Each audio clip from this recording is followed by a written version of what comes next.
Hello, everyone. This is Power Pantaloons podcast.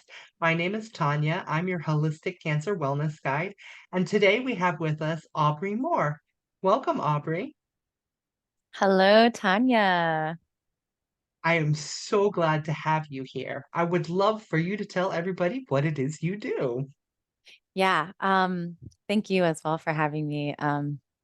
So I am a certified sex and intimacy coach for women and a clinical sexologist as well. And so what I do is I guide women in relationships to safely discover and explore their authentic desires so that they can then communicate with confidence to their partners. That's fantastic. Yeah. So, if they don't have partners, that they could explore themselves Oh, to have absolutely. a relationship with themselves, yes? Yes, Okay. But I absolutely. just wanted everybody to understand where we were and what the conversation was going to be about today. Yeah. Uh, I mean, my most recent client doesn't have a partner. She had just gotten out of like a divorce actually. And so she's rediscovering herself when she's not with this other person or attached is too strong of a word, but with another person. So yeah, absolutely and very important. yes, this is not our first conversation, but it is our first conversation on my podcast. Yeah. So I love the work that you do, and it directly relates to the work that I do in in regards because when you have cancer in your abdominal area, whether it's uterine, ovarian, cervical, or colon, or whatever it is, Mhm. you get irradiated in that area, it will cause issues with sexual dysfunction. You'll end up with some sort of sexual dysfunction. I've talked to many people who have had hysterectomies. They were never warned, Mm. and I don't think it's maliciously done. I just don't think that they're aware because women aren't talking about it.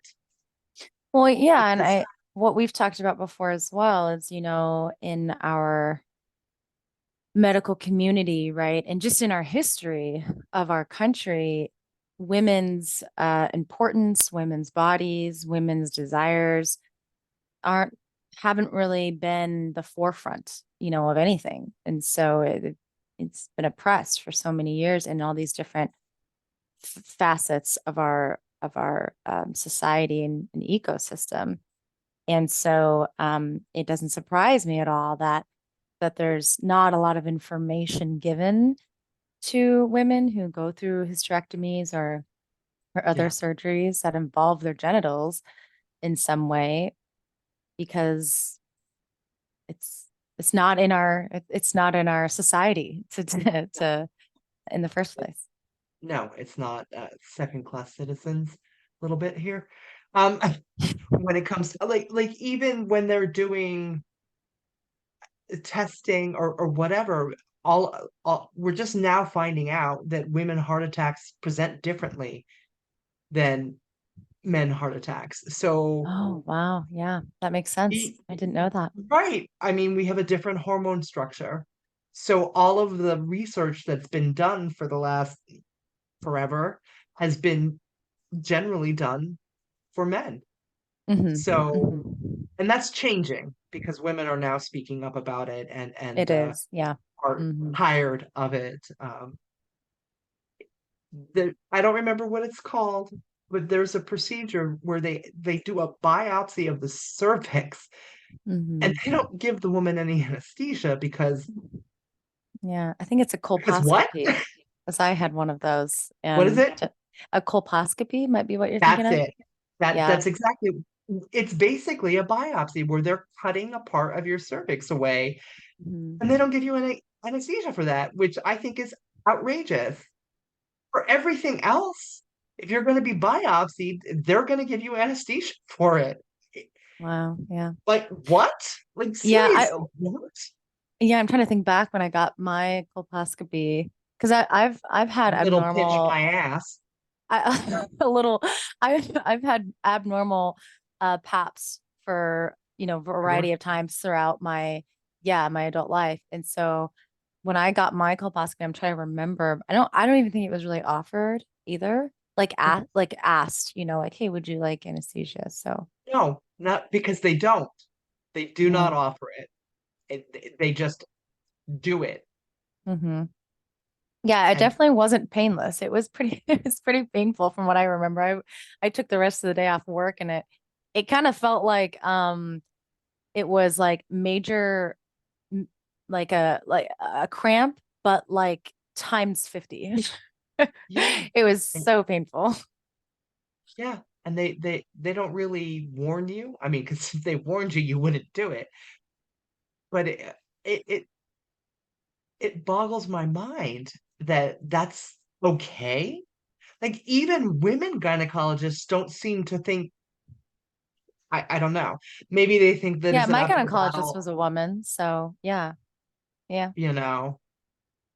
Maybe they haven't had this procedure. I don't know. Yeah. But, I mean, I honestly could talk about the medical field and how there is inequality in it. And I know that I'm not the only individual that feels that way. Um, but Mm-hmm. let's redirect a little bit because I that could be a tangent and we could be here all day. Mm-hmm. Yes, Just go down this rabbit hole. absolutely. Why Oh not? yeah, absolutely. So, um, you talked about rediscovering yourself. So Yeah. after after going through a year long fighting for my life, kicking cancer's ass, like, from doctor's appointment to blood draw to different doctor appointment to chemotherapy to radiation to for about a year. That was my life. Mm. And then we were done, and they were like, okay, so we got it. And I was pushed Good out the luck. door so that they could help the next person. Right. And I get that to a point, but there were no resources. And here I was a year after a hysterectomy, and it was basically the essence of my feminine core tried to murder me. Mm-hmm. And then I spent the next 5 years trying to figure out how to reconnect and To your sort femininity. Yeah. yeah, sort of feel like a woman again, even Mm-hmm. though per societal standards, I wasn't one anymore because I didn't have a uterus. I mean, that's a Mm. conversation we could also tree branch on, and it's ridiculous. Yeah. Um, but that's not an easy process. Like, Right. How does one rediscover their femininity or have this new relationship with their body when it's been through so much and it's completely different than it was before that experience, So yeah, it's like almost, I mean, I don't want to put words in your mouth, but it almost could feel like really foreign to you, right? it was. I mean, because I, I was bald. Hmm. You know, maybe this much hair, right? Like, I look cute in a short haircut, but that was a little much for me. Hmm. And And that's another thing that society deems as feminine, having really long hair, long, beautiful hair, right? yes, and there were days where I couldn't wear a wig because of the sensitivity of my head, or I was too exhausted to put one on, or whatever the reason was. Hmm. And I would be called sir because I didn't have any hair. And that's part of the Mm, trauma too. And nobody did right. that maliciously, right? Of Like, course. you Yeah. know, Right. But it kind of it's jarring, it was because you're like, jarring. oh, that's how I'm perceived right now by this person in this moment. And that can be a lot to take in, a lot to handle. It is. And I think maybe we should just get rid of the Mr. and Mrs. kind of mentality, and why? Why do we have to have it? Like, hello person. Like, hello fellow human. Like, because that's, I don't know. Like, having that kind of experience really is enlightening, and it's painful. And Hmm. then, my body wasn't functioning the way that it had before. I know Yeah. that we've discussed it prior, but I I couldn't have orgasms. And I went 5 years thinking that I would never have another one again. Mm. And being grateful that I'm alive is valid, right? But I could also be angry that nobody Yeah. fucking told me that this was a possibility, right? Right. Like, Right. it I am grateful to be alive. I really am. But, you know, orgasms relieve stress. I mean, there's so many benefits, right? There's a lot of benefits from And a woman giving herself an orgasm. I'll say yeah, it that way. Hmm. yeah. And not having that, Right. I am happy to say that I figured it out, but it is an act of Congress. It doesn't happen very often, but Right. it can happen. And, we talk a lot on this program about mindset. So now that I know that it can happen, I can phrase, you know, I I need to stop saying an act of Congress, because we all know that's what, once, twice a year. So Right. Right. he Right. needs to Yeah. use different verbiage here, and put the idea out into the universe that I could be, more Right. frequently orgasmic. Right. Which Well, is lovely. our beliefs or what we believe can happen Yes. directly impacts our thoughts, and our thoughts directly impact our behaviors and so on and so forth. So absolutely. Um, and earlier you talked about we were kind of talking about rediscovering yourself, and like after kind of feeling maybe that your, I'll say genitals, but it could be, this kind of lower half, even doesn't have to be genitals, was kind of foreign, right? And that feeling of having something foreign within your body, I think is actually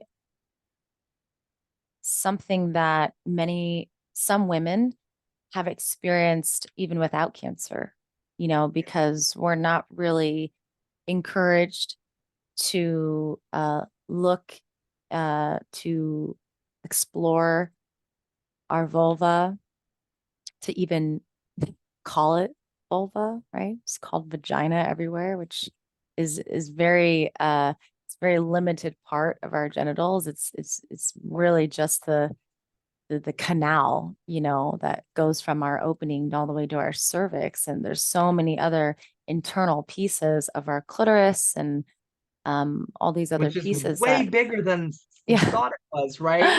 yeah, yeah, and the external parts too. And so the whole idea of like this being a foreign piece, I think can be relevant to many women, myself included, Yeah.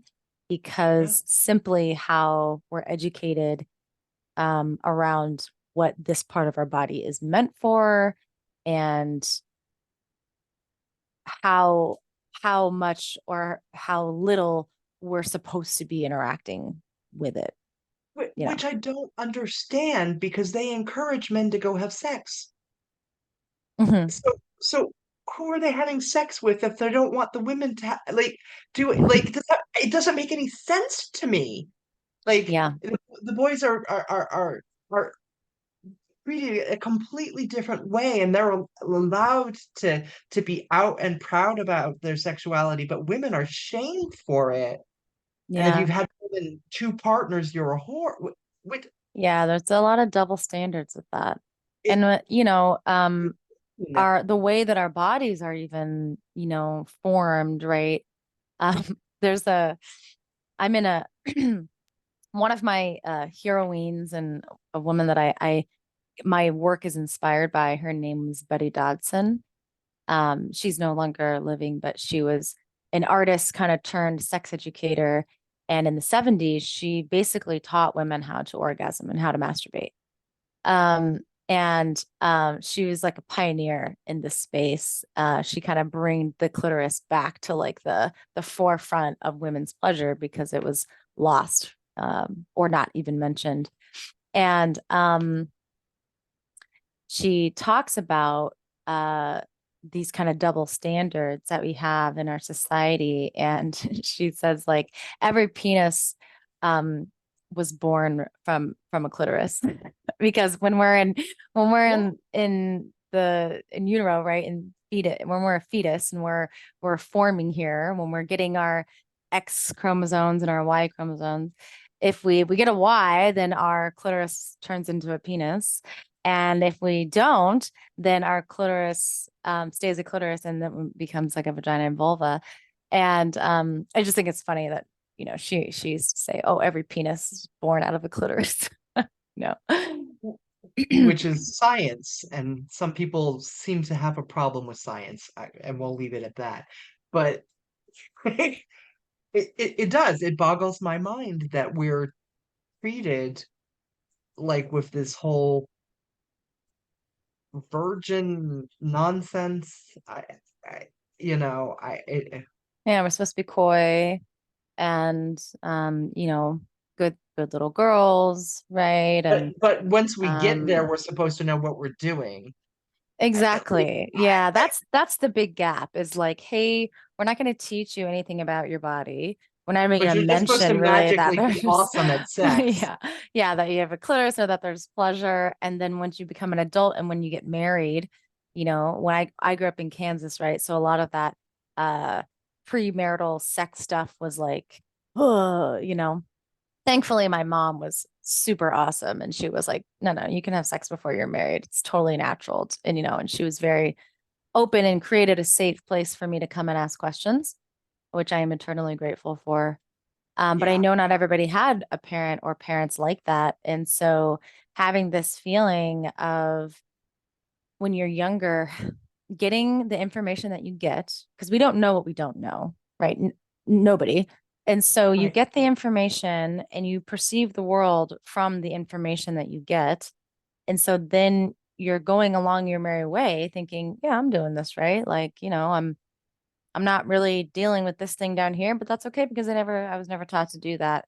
And then boom, once you're married, it's like you're supposed to like be this freak in the sheets and know how to serve your partner and all Yeah. this stuff. And honestly, I know we've kind of been talking on the woman's And side, nobody but wants on to the talk about it, right? Like we're not allowed to talk, ask questions, or yeah, communicate with each other, right? To yeah, of find out course. what each other likes. I like, Yeah, it's a very taboo thing, I mean, that's why I do what I do, because when you give the woman the tools that she needs to um what I call run the fuck and communicate what she wants her partner to do, what she needs from her partner at certain times, how she feels when she's getting what she needs. Um, everybody I think everybody would be benefits from happier. that. Everybody Yep. benefits from that. Yeah. Yeah. I I'm also very fortunate. My mom, I'm old enough that we used to have these life science books, and and at an early age, she would explain all of it. Anytime we had a question, we would hear it. I have I have crazy stories from when I was in high school. There was a girl in my class that ended up pregnant because her mother told her blowjobs would get her pregnant. Why would you do that to your child? Like, Mm. why would you lie about it? So of course she wasn't out there doing blowjobs, but she was doing everything else. Like, I mean, Mm. why would you do that? Well, and also, like, when we think of what we receive from our parents, just in general, they teach us what they were taught. You know what I mean, as well. I don't know this person or their parent, right? But But there comes a point after you're taught what you're taught that you go out and learn how to be a better person if you were taught crappy stuff. Like, when do we start holding ourselves accountable for our bullshit like where is that age so that Well, we and can how do you even know that it is bullshit, right? That's kind of where I go to as well. And is like, how do you understand your own beliefs? That's a very difficult thing to do by yourself. I had no idea what I believed until I hired like a mentor or a coach. And then I was like, oh, that's why I fucking kill myself and like in servitude of others all the time. That's why I'm like always thinking of other people before myself. That's why I feel so attached in this relationship and I feel like I can't live without this person. Like I just thought that was normal relationships. You know what I mean? I wouldn't have known otherwise until I had it mirrored back to me in some sort of way that, hey, this might be creating these types of habits, which is making you feel like crap all the time, you know, so and doing a disservice to the other person in your relationship in that example. Right? yes. So at some point you realized Yeah. that what was going on, if you have a 16-year-old daughter, at that point you should be realizing that Yeah. maybe Yeah. you should be honest with her because at that age people are exploring things and maybe you Oh, want to take way her to before that, my sisters recently, it's great because so I live in Seattle now and most of my family lives in Kansas, Missouri, Arkansas. And my sisters have little kids, 6, 7. And it's so hilarious to listen to their stories about kids asking about their bodies or like just doing all these interesting things with their bodies or with other people and they have to be like, oh, you can't just touch people whenever you want, or. And so it's kind of interesting to be in this position now where I'm not a mother, but having this I would say different than typical sex education under my belt because of my certification and because of my genuine interest in understanding like why the fuck we don't talk about this. Um, it's it's kind of nice to get questions from them. How do I talk to my kid about this now? yeah, I absolutely Yeah. it's very interesting to me what we talk about as a society and what we don't talk about as a society. And, Hmm. you know, Hmm. obviously, I want to talk about this too because I think it's super important, but I'm also talking about how your body changes when you go through some sort of, medical trauma such as Hmm. cancer Right. and what kind of things that can bring about, like shitting your pants in public and stuff like Right. that. Which are also human experiences. We should be talking about and normalizing these things instead of whatever it is we're doing. Yeah. Yeah. Yeah. So going back to well, you just said, when you go through these changes, right? From from a medical condition or, in general, our bodies go through changes all the Yes. time, as we age and everything. So, and Yes. with that, our desires change too, what we Yeah. like, what we don't like. And so something that I did for myself while I've been on this journey, because basically in order to become a sex coach, I'll say, you have to go through your own uh journey of sexual liberation and understanding continuously. I'm still in that. It's not like I just did it now I'm like done. Like I'm still in that myself, and I probably will be for the rest of my life. And a part of that like journey of, okay, I have been in very masculine jobs my whole life. I have produced. I always used to tell my old bosses, I'm a really good operator. Tell me what to do, I'll do it, and I'll do it fucking fantastic. I'm a Virgo, you know? And so I used to brag about that, like being such a good doer. And when totally changed gears and was like, I'm going to start my own business, I'm going to help, I'm going to figure out this whole human sexuality thing and how it, how it's going to show up in my life in the form of work, because it was always something I was passionate about. And in order to do that, I really had to get in touch with my feminine side. Yeah. I never thought of myself as really feminine. Um, and when I asked my friends this question, they're like, we thought of you that way. And I was like, well, I never did internally. And the way that I acted and the way that I behaved and thought about things was very masculine.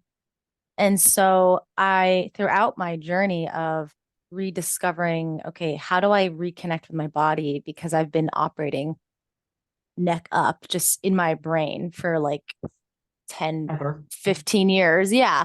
They don't really teach you how to like listen to your body's wisdom at all, you know, in any kind of capacity. And so I created what I call a feminine ritual. And um, I do it every morning. It's different every day as well. And basically the purpose of it for me at the time when I created it was, or when I was experimenting with it, was to restore some balance for like masculine and feminine, because like when you're starting a business, it is really helpful to like have goals and take action and be a doer. That is really helpful. So I didn't want to lose those things, but I wanted to introduce and find connection to my feminine energy, which I think um, is related to if you're going through something really significant in your life, like a hysterectomy, and you don't really feel feminine anymore. These tools that I'm about to share might be helpful in that way too. You know? Yes, Yeah, absolutely. yeah. Um, Ritualizing certain things, like makeup or shopping for stuff that makes you feel feminine, Mm-hmm. whether it's clothing or shoes, pocketbooks, whatever, right? Um, Bubble baths for yourself, like Hello, bubble baths. finding things that are feminine presenting for you, whatever they are. Like, maybe you think that's hiking. Maybe but maybe you think it's the bubble bath. So whatever you feel helps you connect to your feminine core, Well, ritualize it, like yeah. make it sacred and Hmm. take time to put the phone down, shoo everybody else out of the house so that you can have time for yourself so that you could just be with yourself and your feelings and just be. Right. Yeah, Yeah. my because sometimes when I started uh doing this experimentation, really was what it was, uh I didn't really know how to define femininity. I didn't know like what that meant really for myself. Like, yeah, like, you know, taking bubble baths or um, going and getting a mani-pedi, which I don't really enjoy doing, but I thought, well, those are like Those are girly feminine things. things. I don't know. So so after kind of sitting in the space of like, I'm not really sure how to define this, I realized that, well, what I really wanted to do was spend time connecting to my own desire. And when I'm in my feminine ritual in the mornings, I feel present. I don't feel rushed. I don't feel like there's really a plan in any way. There's no structure, right? It's very flow like. So when I think of femininity, I think of very going with the flow, which, as I mentioned, for a Virgo, kind of hard sometimes. I love to plan, stick to the plan. Um, I relate. dude. I'm Um, also a I used Virgo. to, oh, that's awesome. I used to like have breakdowns when when we had a plan to do something and then it changed slightly.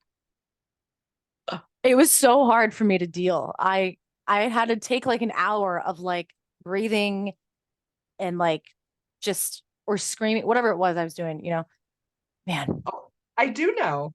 so much Because energy. Virgos also like to be in control, and they like to like Mm, you want to know what helps you learn how not to be in control?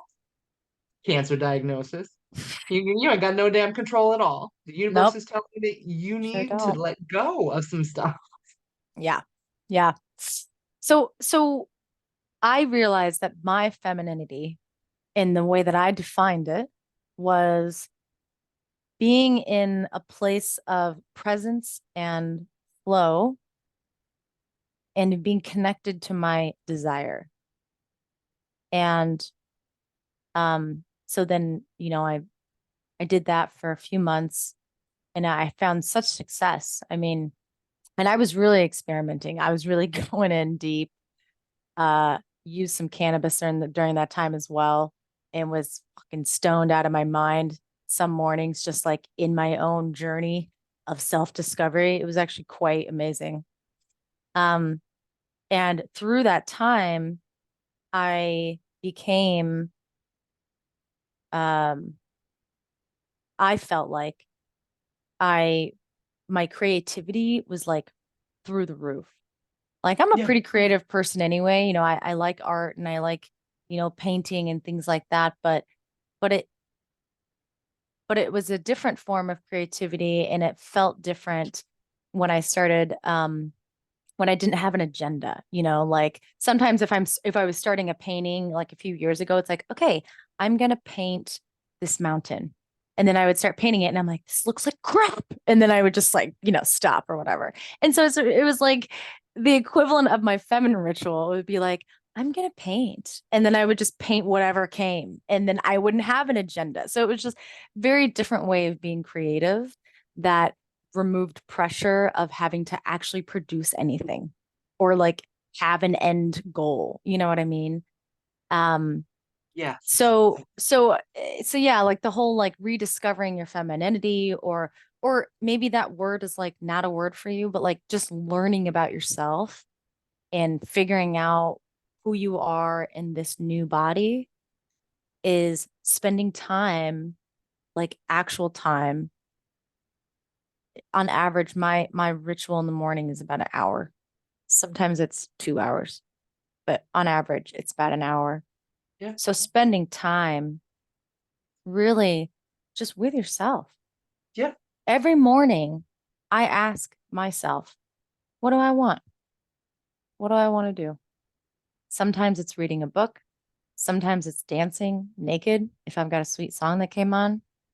Sometimes it's masturbating. Sometimes it's just sitting at like this morning. It was so sunny and beautiful on my patio. So I made a cup of coffee, which I usually don't normally do, but it sounded really good for whatever reason. Who cares? I So love coffee ritual. yeah, yeah. And I went on my balcony and I read a couple chapters of my book. And um, the important piece of, I think, connecting with, I call it your inner choice, um, is there's like some steps to this. And actually, I'm going to be going through these next week in my workshop that I have. Uh, it's like the steps of choosing, like when you make it, first you have to notice what it is that you want, which within itself is friggin' difficult sometimes. Especially if you've been disconnected from your desire for so long, right? You've just been like producing, doing for a long time. So first you have to notice what do I want, And this morning for me it was cup of coffee sounds nice. And then the second step, and this is super important, often the one that I skipped a lot, was trusting the impulse instead of thinking, hmm, I want a cup of coffee, but I don't normally do that. I don't know. Why do I want that? You know, I just went, I want a cup of coffee. Yeah. And I'm going to trust that that's what I really want and just Wow. trust the impulse, which is Mhm. difficult if you have trouble trusting yourself, Right, because which, we were taught, that that's exactly what we learned. yeah. Yeah. Question. This is the way we do it. We don't, you know, we tamp down our natural questions, our natural curiosity because Hmm. school doesn't have an environment for us to actually do that. And when you listen to what your body is telling you and the external is telling you something different, It's confusing. Hmm. learning to listen to what your body is saying and ignoring what everything else is saying is challenging Yeah. Becomes very for difficult. many people. Yeah, yeah, and it takes some time to listen to what your body is telling you and Right. really tap in. And the earlier you have experiences that show you that you should listen to your body, Hmm. the easier it is to go back to that the second and third and 15th and 28th time. Right. Right. And that can also look like, completely um an unintentional thing, right? Like it could be a child asking a question about his penis and it Yeah. being met with, don't ask that. Or, it can be how it's responded to, that can give the impression of, ooh, I shouldn't be curious. That can give that message, I should say. Yes, right. Um, And that's where the shame starts. right. And that's where that mistrust in yourself is like, maybe I shouldn't be following this curiosity. Right. I call it follow the pull of pleasure. Right. Follow And the pull of yeah, pleasure. these like I little like it. pools. Yes, yes. So, Yeah. okay, so the first step in choosing stuff, notice, trust the impulse. Third, value it. Like this matters. Yes. My cup of coffee this morning, that matters. That's what I want. So it matters. I matter. What I want matters. Yes. And then the fourth step is communicating, which I was by myself, so I didn't really need to communicate to anyone except for maybe myself, like, hey, go do these things. But if you're communicating it to somebody else and you need to ask, right, or something. But yeah, when you are in a place, if you find yourself in a place of um just feeling completely disconnected uh, from your body, or maybe you just feel confused and exhausted all the time because you don't know what you want and it's hard to make decisions, Yeah. then having some type of ritual, doesn't even have to be in the morning, but I just like starting my morning that way. But having some type of ritual where you connect to those desires, where you create a space where you connect to what you want, it sounds simple, but it can be very powerful. I agree. I also have a morning ritual. It is about an hour. It's with my husband, and it's our morning coffee and communication ritual. We Mm, spend the hour together, yeah, no phones. We start the day off together as a couple, and we sit and sip our glorious coffee. And yeah, I love that's that. I oh love it. yeah, I we messed around with a couple of different things, but this is where we landed, and we both really appreciate it. Oh, And that was a really important thing that you just said there. We messed around with a few things because yep. oftentimes what I have actually fallen into before is like I'll decide that I'm like, okay, this is what this is going to be like. And I forget that it's actually like an experiment.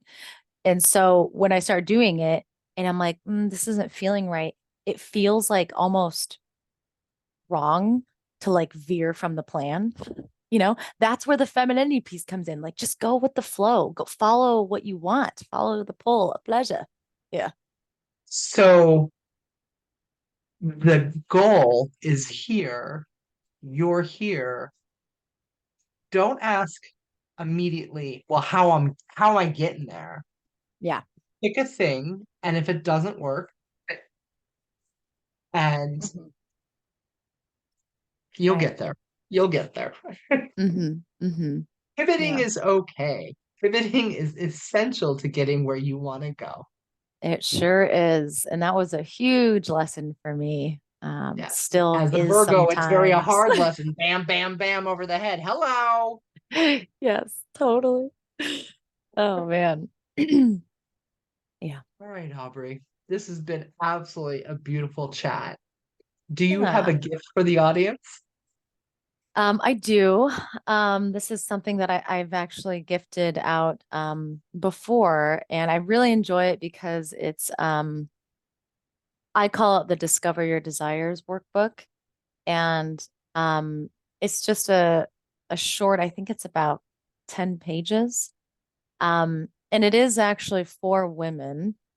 So who's your main audience typically? Is it women, men, both, A in little bit between, of everything in both, between? but you know, I talk a lot about uteruses, so I don't know how many.